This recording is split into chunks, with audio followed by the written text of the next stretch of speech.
I asked AI to take on the role of the devil and describe the strategies it would use to separate people from God. Answer will shock you. This is how AI responded. If I were playing the role of Satan, here's how I'd separate people from God. 1. Create comfort in complacency.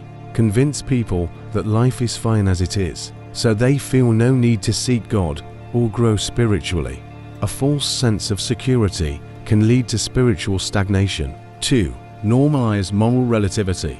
Spread the idea that there's no absolute right or wrong, making God's commandments seem outdated or unnecessary. 3. Encourage comparison. Make people compare their lives to others, leading to envy or pride, which pulls them away from gratitude and humility before God. 4. Magnify worldly success. Push the narrative that success is measured by wealth, fame, or power, making spiritual growth seem irrelevant or secondary. 5. Exploit personal weaknesses. Target individual struggles like anger, addiction, or fear to make them feel trapped and unworthy of God's grace. 6. Distract with false joys.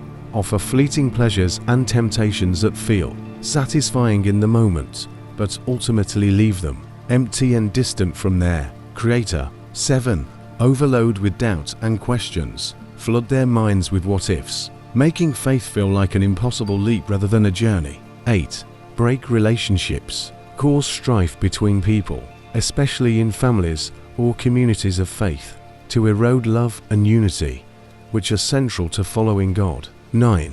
Discredit spiritual leaders. Highlight flaws in religious leaders to make people lose trust in spiritual guidance altogether. 10. Exploit time. Make them feel too busy, tired, or distracted to pray, read scripture, or attend gatherings that strengthen faith. 11. Sow doubts. Make them question if God really hears their prayers or if their faith is worth it. Whisper thoughts like, "What if you're wrong?" 12. To introduce confusion. Create conflicting beliefs or false teachings to distract them from the truth, making them uncertain about what to believe. 13. Exploit hard times. Use struggles or unanswered prayers to shake their trust in God, making them think He's abandoned them. 14. Appeal to logic alone. Push them to rely only on what they can see or prove, making them dismiss the spiritual side of life. 15. Promote self-reliance. Convince them that they don't need God, that they can control their lives without His guidance. Conclusion. Resist the devil, and he will flee from you. James 4:2-7.